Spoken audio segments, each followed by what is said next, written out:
What's up, gamers? DreamcastGuy here, and this is Does It Suck? The show where we take a deep dive look at a new game and see what's good or bad about it. Now, this time we're going to be ripping apart Concord. This is the next major PlayStation 5 exclusive, but it's also a very strange project because apparently it was just so promising.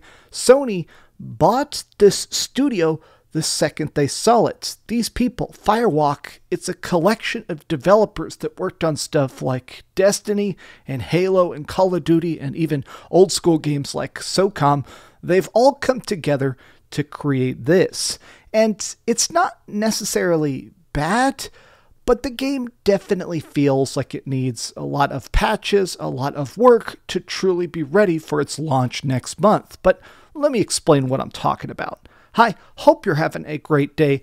If you could, please give this video a like and subscribe if you haven't already. Now, I just played about 4 hours of it. This is just my off-the-cuff impressions because it is a game that I think has potential, even if I don't quite get why it exists. PlayStation has talked about the fact that they want more live service projects. Stuff like Helldivers 2, they want games that have constant battle passes and microtransactions and stuff to get you logging in again and again and again. Concord is going to be a single $40 purchase, and when you buy it, you get all the characters, all the maps, everything, but there's going to be tons of cosmetic microtransactions. And now that I've had a chance to play it, the biggest problem is that it essentially feels like Walmart brand Overwatch. It's a hero shooter that doesn't really have any of that spark of crazy originality. Now, before I start to dig into my big pile of negatives, I do want to say something positive first. I do appreciate the art style, the coloring, the way that characters look, even the environments and stuff. This has a very Guardians of the Galaxy vibe that I absolutely eat up. The problem is that this cool coat of paint doesn't actually make the game fun. So this being a hero shooter, in the beta that we're playing today, there are 3 separate game modes and 16 separate characters. Now, each character is completely different. There are sort of like genres. Some people are more ranged focused. Some people are more defensive. Some heroes can heal. Some characters have very, very peculiar skills. Like I found one person who could sneak around, who has a silenced pistol and can throw up these special magical walls that your teammates can walk through, but the enemies can't. The thing is that as great as some of these skills are, as unique as some of these heroes appear to be, the balancing is just radically, ridiculously bad. Since this game is trying to have this big roster of heroes to play as, the issue immediately arises that their skills and even their movement is just so radically different. Like the fact that there is a sniper who can hit people for an extreme amount of damage, she can put down landmines, and she can super jump. That person is incredibly dangerous, whereas a lot of the tank characters walk at like half a mile an hour. Like, when I finally get to the battlefield and I can actually start fighting people or helping defend my teammates, it's cool that I can hopefully deal some damage. My problem is that because since movement is based on each character, jumping is based on each character, and even your damage is based on each character, it often feels like there are particular characters that are unfortunately not optional, that there are people that if they are not on your team, you are going to lose. My thing is that I feel like a lot of these heroes are fun. I think that this like gunslinger dude who has 2 separate 6 shooters that deal heavy damage and then he can drop healing for other teammates. There's people that can do special scans of the map to make it where you can see enemies through the wall. Or my personal favorite is the standard Call of Duty guy who's just got a little stupid assault rifle that can totally mow people down. I got a lot of kill streaks with him.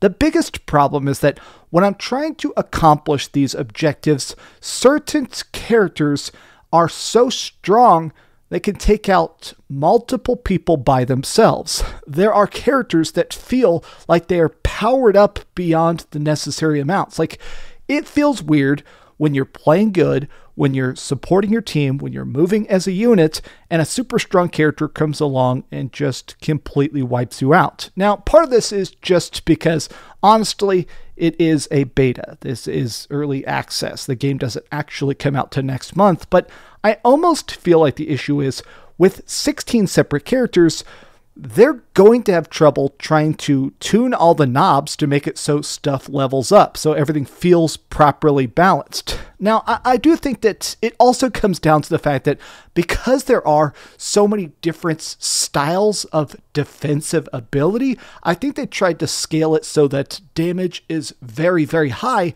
so you feel extra incentivized to do passive defensive skills. Like, there's this one like alien spore guy who's able to drop these things on the map that actually soak up damage. Anybody who's standing on his spores automatically has extra defense.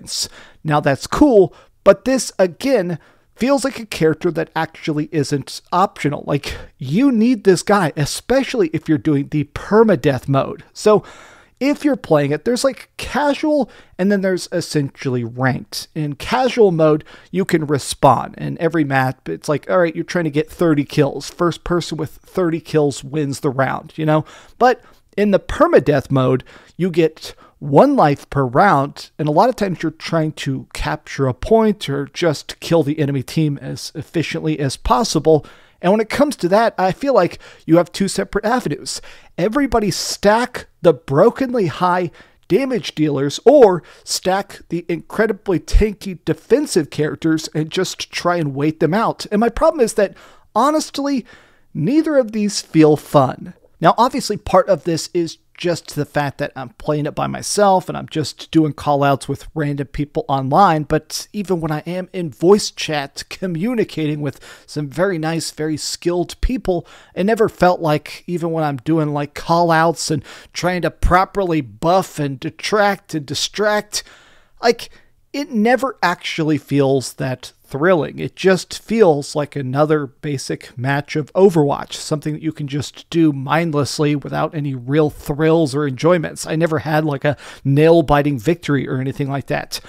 Now, I'm going to throw out some random suggestions. The biggest dealio I have here is the fact that, honestly, the fact that Concord costs $40 up front, it does feel like the interest in this is extremely lacking. It just seems like a lot of people are not extremely thrilled about it. I think that the fact that this costs an upfront cost, especially the fact that it's $40, I think a lot of people are not going to buy this at all. I think if it was free to play and they gave us some sort of like patch roadmap, if they were talking about the fact that, hey, people can go to the forums and suggest changes and a community manager can help communicate which classes are the most broken or which people have figured out how to stack the most crazy abilities and stuff like that. My thing is that I think Concord is going to fail before it has a chance to really spread its wings. I do believe that with enough like actual patching and tinkering and stuff like that, this game may end up being fantastic. This early version of it is kind of rough, but I think the other problem with it is what I just mentioned. The fact that, honestly, who's asking for another games as a service project? There are just so many of these live service games that cost so many hundreds of millions of dollars to create. I guess I'm also at a point where I'm like, okay, what's the point of making a game that's so big, that's so expensive, that has such a huge roster if you can't even wrangle it? Like, I'm almost afraid with these games as a service things at this point because they always get shut down. Any of the microtransactions I even spend on this are going to eventually get flushed down the toilet. And I mean, even in this beta, there's already like 5-minute queues for the ranked matches. I'm kind of afraid, how long is this game even going to survive? Like, early impressions, impact feels good. Getting a kill feels good. It is essentially some of the finer moments of classic Destiny 2 player versus player combat. But I'm not sure how long that's going to last, how long this meta is going to get crystallized and people are going to figure out how to break it and it's going to stop being fun and it'll die before they can fix it.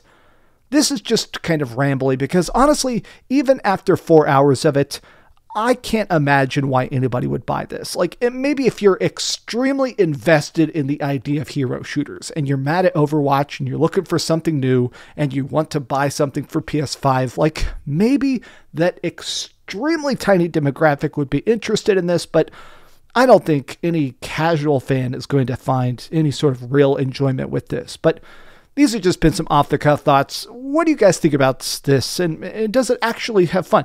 Maybe if this is great, if people really get blown away, hopefully this lives a long life.